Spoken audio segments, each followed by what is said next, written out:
Okay, I dropped the hook. It's 2 o'clock. Kind of early, but the next anchorage is real far away. So real fast, this is Windham. Upper and Lower Windham. This is an island right here. I believe that island is called Windham. I don't know, but that says Upper and Lower. I came in the upper side. This boat back here came in the lower side. We both had our eyes on the lower side. So on the way down the river, I was like, well, I'll go ahead and take the upper. First of all, it's 25 knots of wind. I'm ripping everywhere, and it's very narrow. There's the trees, there's the bank. It's 30 feet of water up there. Then it's like, I don't know, 10 feet right there. And I'm sitting in 6 feet, and he's sitting in 4 feet under the keel. So the wind's gonna be coming this way, kick you around like crazy. I put a stern anchor out. It's all over the place. Not happy with it. Not happy with the setup at all. I could sit there and time lapse the front of the boat here, and it's gonna go everywhere. It just goes back and forth, back and forth, back and forth. The wind's gonna pick up quite a bit tonight, and it's gonna stay from the same direction. Tomorrow, the temp's gonna drop 55 degrees colder tomorrow, and the wind's gonna pick up. So I may stay here. Not ideal at all, not one bit. I'm gonna keep an eye on the trees, make sure I don't slide anywhere. But it's, you know, if you ever get in one of these situations, as the boat kicks around like this, your body twists with the boat, so the trees look like you're sliding down the river, but you're not. It was too hectic to set my anchor alarm accurately, so it's not very accurate. It is set, but it's not very accurate. But that's that. Lower, upper Windham. The upper side, you had, like, I don't know, I'm going to say 10, 12 feet of water coming in, drop to 30 foot. There's a pool up there. Around the bend, there's a big opening. It phenomenal. It's 25, 26 foot deep under the keel, but it's wide open. There's a house over there, so all the trees are cut down. So now you got 30 or 25 knots of wind hitting from the side, and there would have been no way I could have gotten the stern anchor out and then deployed or the bow anchor out, then deployed a stern anchor out without ending up on the bushes. I would have been on land, so it wouldn't have happened. So I was forced to come down here and then do a 10-point turn and turn around in this tight little channel right here just to face into the wind and drop the anchor. But that's where we're at. Tight, tight, tight. Well, you know, it's an adventure, right? Oh, all right, morning 61. 20 degrees, 23, it's windy, wind changed direction. I'm trying to turn around in this tight little channel right here. Sorry, I'm out of breath, been running around. I had to extend my stern anchor line another 200 feet, and hold on, trying to rotate. I had to extend my stern anchor line there at 200 feet to chase the wind out, to keep the boat off those trees right there. She wanted to blow into those trees, so I kept easing the flanking stern line out until and I retracted my anchor, flanked the stern out, retracted the bow anchor until I kind of met in the middle and kind of spun the boat around. And everything's up now, but I have to, now the wind's got me. It's 4 foot of water behind me, 30 foot of water in front of me. So I'm trying to, it's not gonna work, especially one-handed. Trying to spin her around. Yeah, that's what I get for being a nice guy. I let the other boats go ahead of me and anchor in a wide spot. I anchor in this little narrow spot, and it was tight. Oh, the wind was so bad the last 2 days.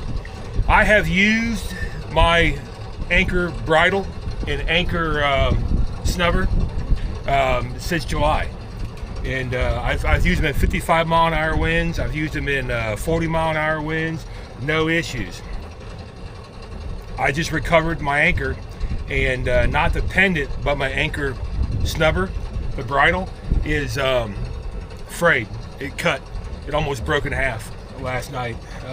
I've been here 2 days, so all that wind almost broke my snubber in half, or my bridle, anchor bridle in half. So I got to replace that. I made up 3 more, I think. I have 3 more I made up in the back of the boat just in case. But eventually I got to put some kind of shaping gear on that. I need to go to like Tractor Supply and buy fire hose and cover it in fire hose or something. But so that's that. A lot of wind, super cold, very tight. I'm getting out of here. I'm going to go through some lock somewhere, and then I'm going to hang a right someplace and anchor off back in some little anchorage back there. I'll get the names out later, but that's my morning 61. I'm turned around now. I'm going upriver to go back out the deep, 4 foot behind me, 30 foot in front of me. Go out the deep water and go back down south. That's that.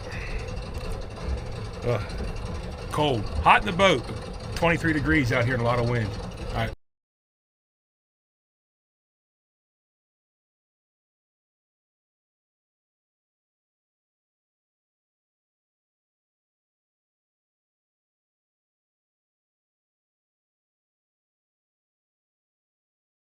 I gotta make this quick. I got a lot going on. I got people on the phone.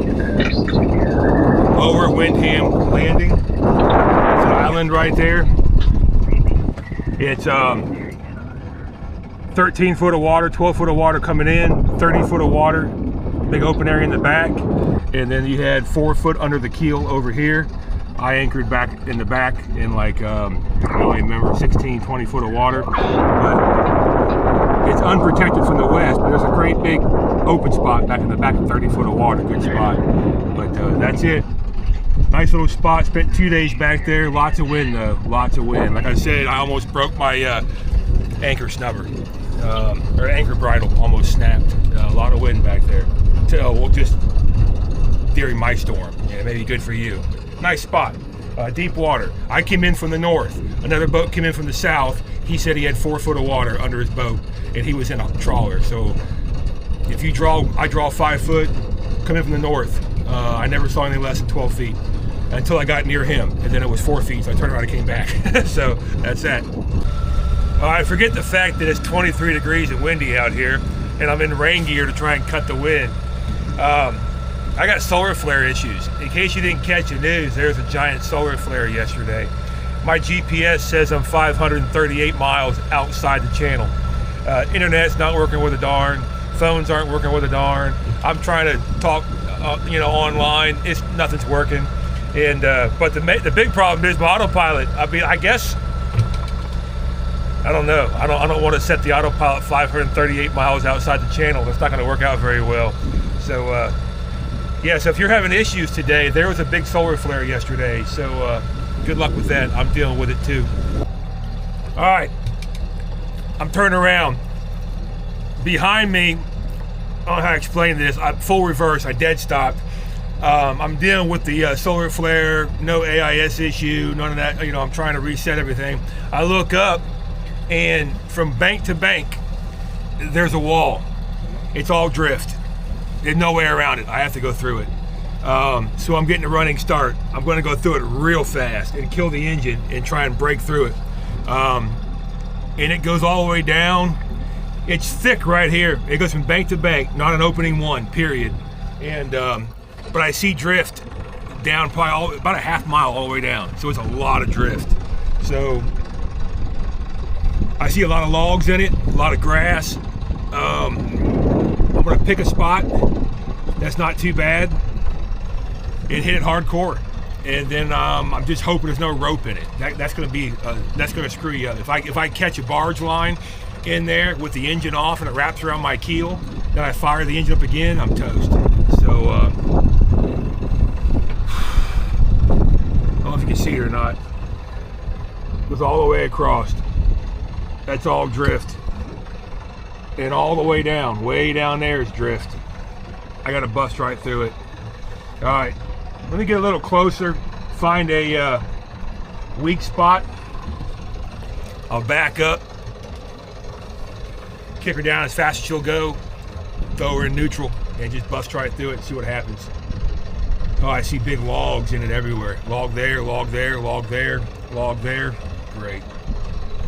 What a day. Good morning. It's day 62. 5 boats came in here last night and went around me and anchored up here upriver. And I got up at 7 o'clock in the morning and they're all gone. Jeez. So I'm drinking coffee. Oh man, I left my coffee in the back of the boat. Shoot. I'm doing a trash run before I leave. I'm drinking coffee this morning, reading about the geomagnetic storm produced by the solar flare. I wanted to see how many days or weeks or months this storm's been raining down on me. And while I was reading the article, I didn't get that far. The sun popped out, and as soon as the sun was like, I don't know, maybe 8:10, maybe 8 o'clock. As soon as the sun kind of came out, then all my alarms went off. I had 2 anchor alarms set, and 1 drift alarm set and 1 anchor alarm set. And I ran outside and looked at all my screens.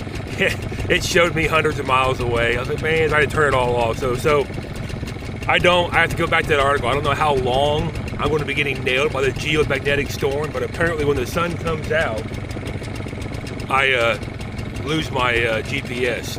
Well, it doesn't. I don't lose it 100%. It'll go 500 miles away, you know, get near the river, go 1,000 miles away, get near the river. It's always kind of going back and forth. But yeah, it worked last night at night, but it doesn't work during the daylight. And I'll have to find that article again and see how many days I got to deal with this. There's more water coming out of the bank over here. Must be a heck of a spring over there, because I walked around. There's no water up there. It hasn't rained in a long time, so that's just all spring water coming off that hillside. All right, I'm gonna do a trash run, and then we got a long day ahead of us. Anchorage. I got 1 more anchorage, and that's it. If I can make it, and then the all other anchorages for the next 2 weeks, I'm gonna be anchored right in the channel, off to the side. There's nowhere to get off the main river and hide anywhere. Man, all those boats are gone. I don't know. Don't know why you'd get up at 5 o'clock in the morning and leave. I'm not sure. But all right, whatever.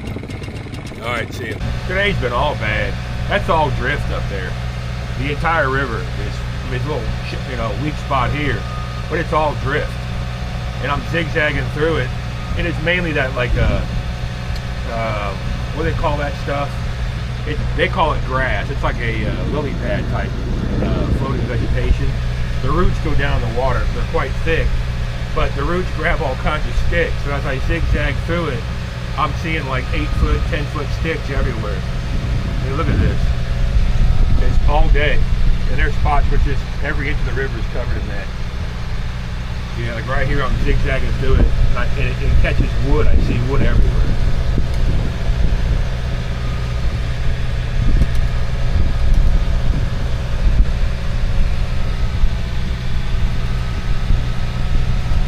All day. Jeez. I don't like this pool. I don't even know if I had any more locks left. I don't even know. I gotta look at the charts. I know there's no locks today.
Okay, mid-morning, day 63. I came into this anchorage last night. I'll put the name down here. That's that island behind me. It's got hogs on it. It does have hogs. I had the thermal optics out last night. I saw 3 hogs on the bank running around, splash around in the water. And some beavers over here too. A lot of fish activity. Nice quiet spot. It's deep. If a channel coming down the river is like 15 feet, you turn to come in here, it's like 44, 48.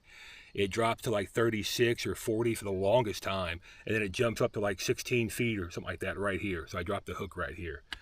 Anchorages are getting really few and far between. I kept an eye on this for a long time, but I didn't realize how bad it was. I spent all night long. I called the lock last night. I was trying to find reviews on a certain anchorage. I'm going to leave out of here and go like 10 miles and try and get in front of a Coast Guard station. I don't think I'm going to be able to get in there. I really don't. I think it's too shallow. But that's it. That's all I got for another 60 miles. And I don't do 60 miles in a day at 5.5 knots. I don't do that. We don't have that much daylight. And my spotlight, I just took it off. There's no more spotlight up here. Had some wiring issues. I was messing with it in the middle of the night last night, and the capacitor blew. I heard it pop. I could smell it. I took it apart. I took it downstairs, took it apart, and there's a bunch of spiders inside and stuff. So I lost my spotlight. It's 50-cent part, 5-minute fix if you had capacitors with you, but I don't have any with me. So, and there's no running at night. So I may try and leave out of here tomorrow or something and go 10 miles and maybe or may not be able to get inside that anchorage. If I can't, I may have to come back up here. I'm not sure. I called the lock. You can't anchor off of the lock. The next anchorage, like I said, is like a 2-day trek away. I don't do 55 miles a day, 60 miles. I don't do that. There's not enough time in the day to do that. So it'll be dark, and there's a lot of logs in this pool. I must have dodged logs for the first 3 or 4 hours yesterday. I hit one right when I saw that gator. I was doing something, and I hit a log. I jumped up, looked behind the boat, didn't see anything. It was under the surface. And I was like, man, because it's just everywhere. And I looked over and I saw it. That's where I saw that alligator. If I had not hit the log, I wouldn't have saw the alligator. But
it's funny. Not in the middle of the woods. I don't know where the water's at. Here's a boat. January 2016 when it expired. It's holding water. Tied to this tree limb. This is a old pond. It's still wet in the middle. It's been dried up for years, I would imagine. Yeah, it goes all the way back. All the way back and around this old pond area. So at one time someone had a boat out here years ago. Pond dried up, and boat's still here.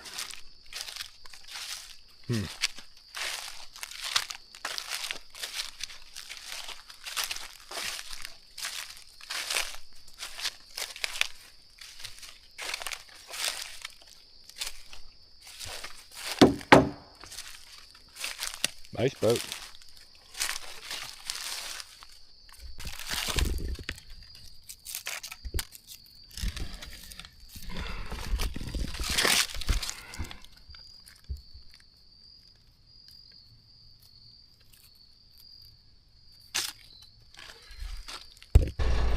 Morning, day 64.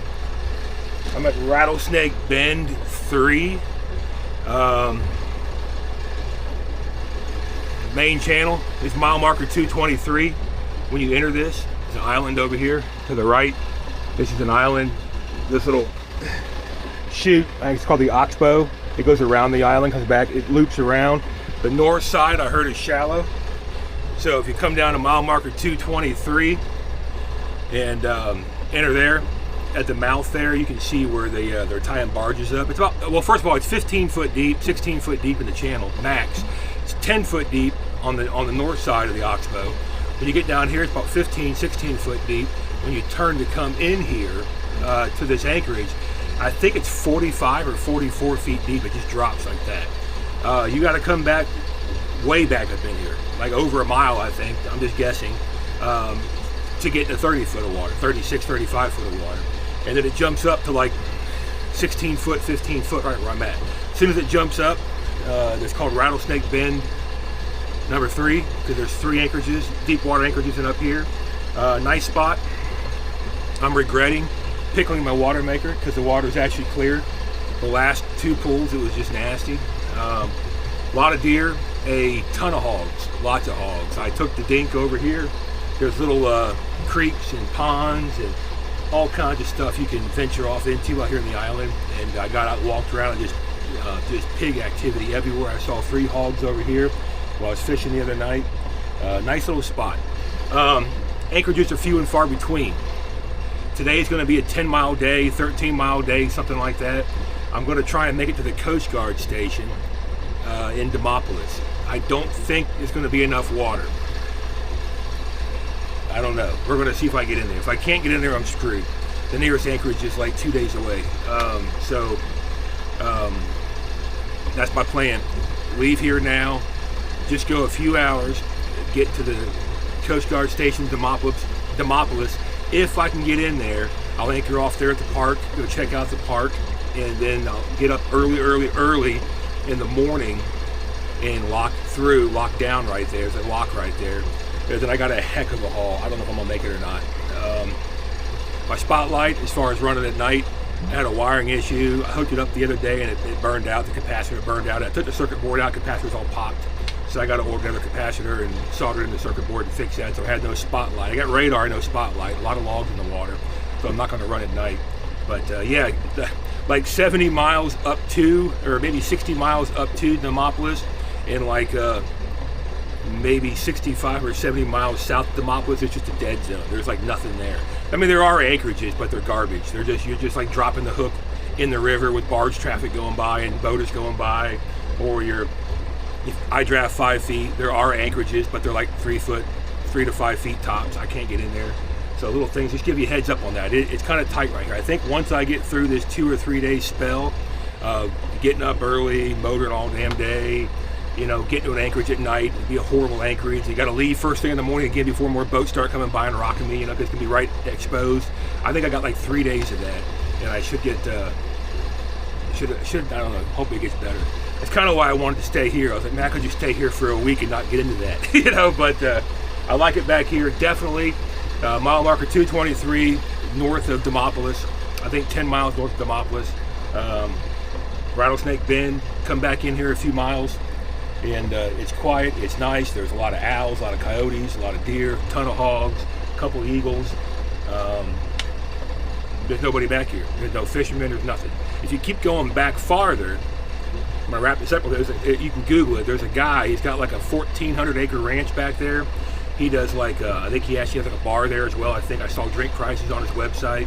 They'll give you, they have like mazes and artwork, and they'll give you a golf cart. He's got a gazebo with a grill. He's got a dock. You can anchor off and use his dock and use his grill, use his gazebo. He's got a whole Facebook page. I don't know what it's called, but I was on it the other day reading all of his stuff, and he's in this bend way back up in there. And so that's kind of a cool stop, I guess. I didn't do it, but that's that. I'm out of here. Short day, and fingers crossed I can get inside that anchorage.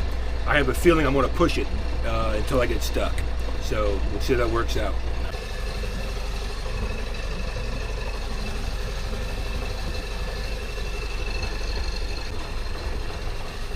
Tight. Tight.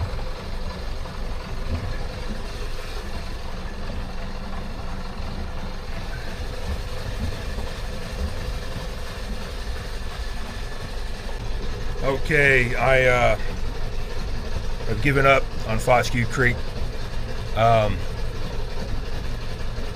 This is the Coast Guard station, little Fosque Creek right here. There's the entrance right there, a little tiny, super tight.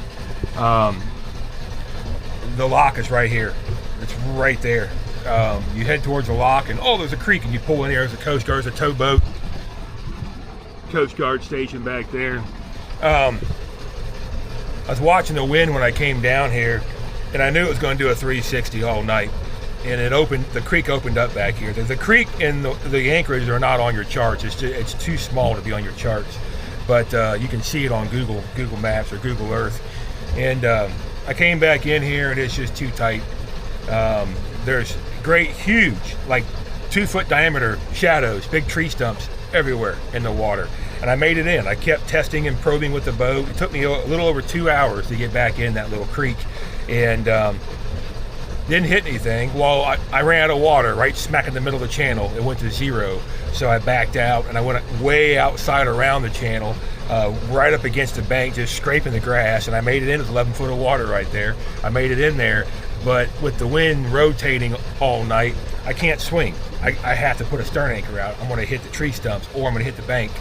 So the wind's too strong in the wrong direction to face into the wind and anchor, and then go put the stern anchor out, because then in the morning the wind's going to be twice as strong blowing against my stern anchor. Then when I go recover the stern anchor, the boat's going to take off and get sideways in the tree stumps. Like, oh man, it's just really tight back here. So but it's doable. If the wind's going to be in a constant steady direction, Fosque Creek, come in, go past the Coast Guard station, or tuck back in one of these little coves right here. There's like, I don't know, 6 foot of water back in there. You can tuck back in there. But again, with the wind, I'm all over the place. I can't do it. I got it. It's too tight. So I called the marina. I'm going to the marina.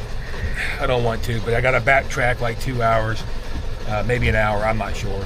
Maybe a half hour. I don't even know. I don't have a clue where I'm at. But I'm going to go back. I passed the marina earlier, and I'm going to go get a slip.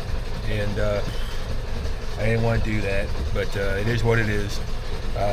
Fosque Creek, really tight, but doable. I gave up. Oh, you guys love it when I complain, don't you? Day 64, great loop. Bad day.